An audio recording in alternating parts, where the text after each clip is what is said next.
Good morning, students. In previous video we have studied about packing efficiency. Packing efficiency is percentage of total space which is occupied by the particles or spheres in a certain packing, and it is calculated in this way. Packing efficiency is equal to volume occupied by the spheres in the unit cell divided by volume of the unit cell. जितने spheres होंगे या particles होंगे per unit cell, उन्होंने कितना volume घेरा है वो ऊपर आएगा divided by volume of unit cell. एक यूनिट सेल जो क्यूब है उसका वॉल्यूम क्या है इनटू 100 जो है उसकी पैकिंग एफिशिएंसी होती है। हमने पैकिंग एफिशिएंसी जो है वो क्यूबिक क्लोज पैकिंग और या फेस सेंटर्ड क्यूबिक जो अरेंजमेंट होता है उसकी कैसे निकालते हैं, इसको एग्जांपल के द्वारा हमने किया था। लास्ट में 74% जो है इसकी पैकिंग एफिशिएंसी निकली थी। इसी तरह से if you want to get packing efficiency of body centred cubic arrangement या BCC, तो यहाँ पे R is equal to √3/4A ये रिलेशन होगा radius and edge of the unit cell के बीच में। ये रिलेशन लेके चलेंगे हम, क्योंकि R जो हमने कल ही निकाला था कि R is equal to √3/4A in case of BCC। And दूसरा यहाँ पे जो 4 हम नंबर ऑफ एटम या पार्टिकल्स या स्पेयर्स पर सेल 4 लेते थे, FCC में 4 होते हैं, लेकिन एक्चुअली BCC में यहाँ पे 2 होते हैं, तो यहाँ पे 4 की जगह 2 आएगा और बाकी जब आप पूरा कैलकुलेट करेंगे तो इसको 68% आएगा। तो ये 68% होगा BCC के लिए, ये आप इसको कैलकुलेट कर सकते हैं। और पैकिंग एफिशिएंसी को अगर हम 100 से डिवाइड कर देते हैं तो उस अरेंजमेंट का वो पैकिंग फ्रैक्शन बन जाता है। जैसे एग्जांपल के तौर पे 74 डिवाइडेड बाय 100 अगर करेंगे तो it comes out to be 0.74 and it will be packing fraction of FCC या CCP। BCC के लिए 68% होती है पैकिंग एफिशिएंसी, तो डिवाइडेड बाय 100 किया तो आएगा इट कम्स आउट टू 0.68, तो मीन्स उसमें पैकिंग फ्रैक्शन कितना हुआ 0.68। Next we'll start a new topic, that is radius ratio.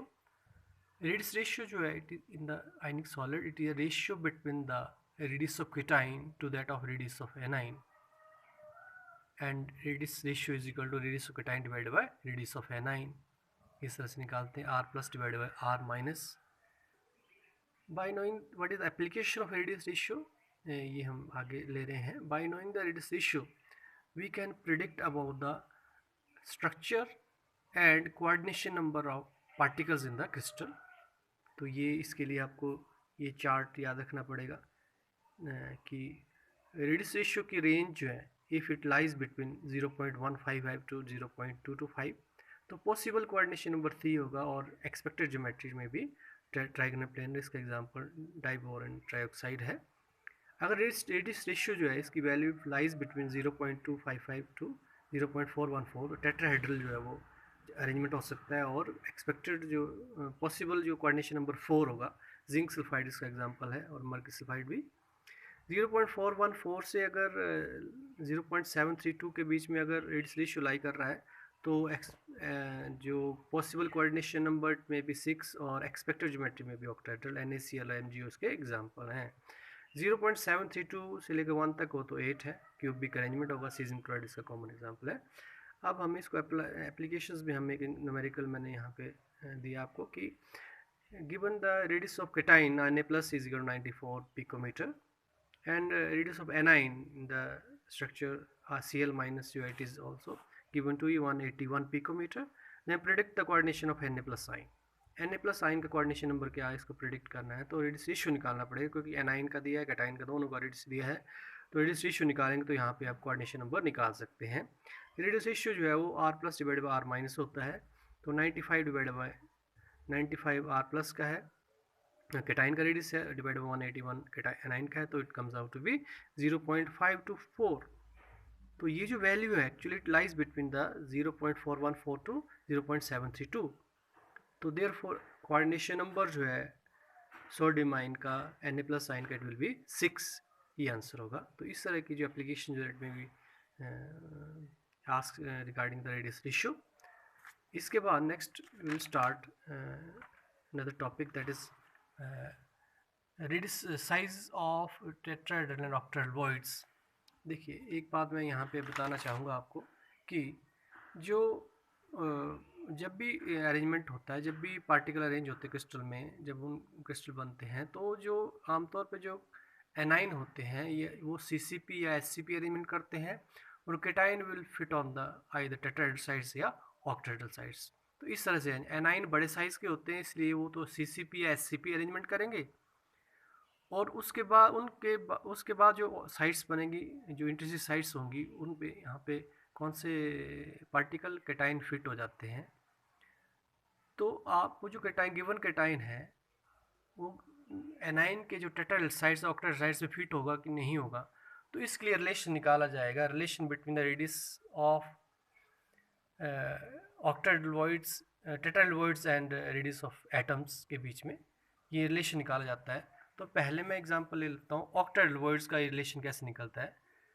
Relation between the radius of octahedral voids and radius of atom.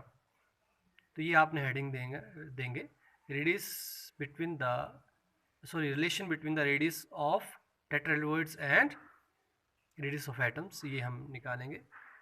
अब इसमें देखिए एक चीज़ समझनी है आपने कि जो पार्टिकल्स या स्पेयर्स होते हैं, एक बात है कि टचिंग होंगे और फिर भी वेकेंट स्पेसेस बीच में, जितना स्पेयर्स को आप टच करेंगे, चाहे एटम बोलो, चाहे स्पेयर बोलो, चाहे पार्टिकल बोलो, चाहे एक ही बात है, वो स्फेरिकल शेप के होंगे, चाहे तो टच करेंगे जितना भी क्लोजली लेके जाएंगे चाहे, तो फिर भी वेकेंट स्पेसेस बच जाते हैं। That is octahedral and tetrahedral sites बोलते हैं उनको, ठीक है।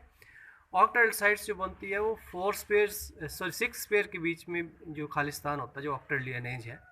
तो ये जैसे ये देखिए, ये 4 स्पेयर्स दिए गए हैं, पार्टिकल दिए गए हैं, एक ऊपर की तरफ होगा, एक particle below the plane of the paper नीचे की तरफ होगा, एक ऊपर की तरफ होगा, तो 6 पार्टिकल होंगे, उनके बीच में एक खालिस्तान है। ये हम इसको क्या बोलेंगे, इट इज़ एक्चुअली बीच में है, ये क्या है, ऑक्टाहेड्रल वॉइड है ये, ठीक है। अब इसमें आप कैसे रिलेशन निकालेंगे, देखिए इसमें आपने एज्यूम किया है, आपने क्या एज्यूम किया है, कैपिटल आर जो है रेडियस ऑफ एटम या पार्टिकल, और स्मॉल आर, देखो ये 2r लिखा है, ये स्मॉल आर जो है it is actually radius of octahedral voids, ये ध्यान देंगे आप। Capital R is a radius of atom या पार्टिकल स्पेयर जो है, और स्मॉल आर जो है रेडियस ऑफ ऑक्टाहेड्रल वॉइड्स, तभी तो ये पूरे डिस्टेंस यहाँ से यहाँ तक 2r होगी, ठीक है। अब इसमें क्या करना आपने, पहले AC को निकालना है इन term of R and small and capital R, and in term of A, दोनों को इक्वलाइज करना है, सिंपल सी बात है, ठीक है। तो AC को देखिए निकाला आपने, AC स्क्वायर जो है इन टर्म ऑफ A निकालेंगे तो AC स्क्वायर कितना निकलेगा, देखिए ये A है, AB कितना है, A के बराबर है, देखिए A दिया हुआ है AB को, BC भी A होता है क्योंकि ये एजेस हैं ये। तो अगर AC निकालना चाहें तो पाइथागोरस थ्योरम में लगा के ये क्या निकलता है, AC कितना √2a निकलेगा, ठीक है, √2a निकलेगा, जो ऐसे निकलेगा AC square is equal to A square plus A square is equal to AC is equal to √2a।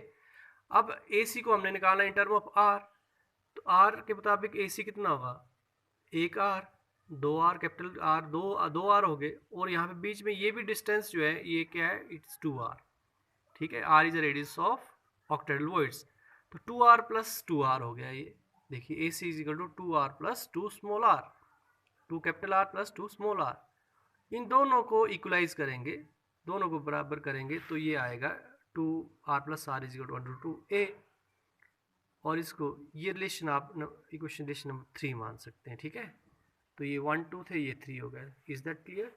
इसके बाद हम अब लेंगे साइड AB में क्या है, 2r is equal to a, ठीक है, r प्लस r 2r हो गया, तो ये किसके बराबर है, a के बराबर है, क्योंकि h जो a के बराबर होते हैं, तो AB is equal to 2r हो गया यहाँ पे, ठीक है। AB is equal to a है और AB is equal to 2r हो गया, तो दोनों को ये इक्वलाइज कर सकते हैं, 2r is equal to a।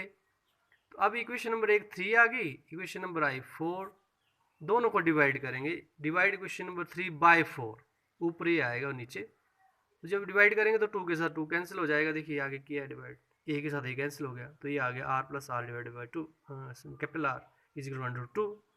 इसको रीअरेंज किया तो ये इस तरह से हो गया, जब इसको अलग अलग किया तो 1 plus r divided by r into 2, r divided r under 2 की जगह भर दी मैंने 1.414 माइनस 1, तो जब ये माइनस किया तो it comes up to be 0.414, R is equal to 0.414 R। तो यहाँ पे ये स्मॉल r है, it is actually it is a radius of octahedral voids and a size of octahedral voids we can say, and capital R is the size या radius of particles या spheres। तो from this relation आप नीचे लिख सकते हैं it is conclude that, ये लिखना आपने, conclude that atom whose radius is 0.414 times the radius of atom can only fit on the octahedral voids। ठीक है, एक बार फिर से मैं बोल रहा हूँ, from this relation we can conclude that atoms whose radius is, देखिए ये रेडियस इज 0.414 टाइम द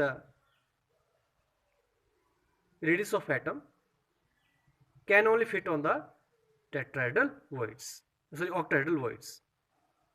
ठीक है, तो ये हम यहाँ से इस चीज़ को प्रूव करते हैं। तो सिमिलरली रिलेशन जो है निकाला जाएगा for the tetrahedral voids. Thank you.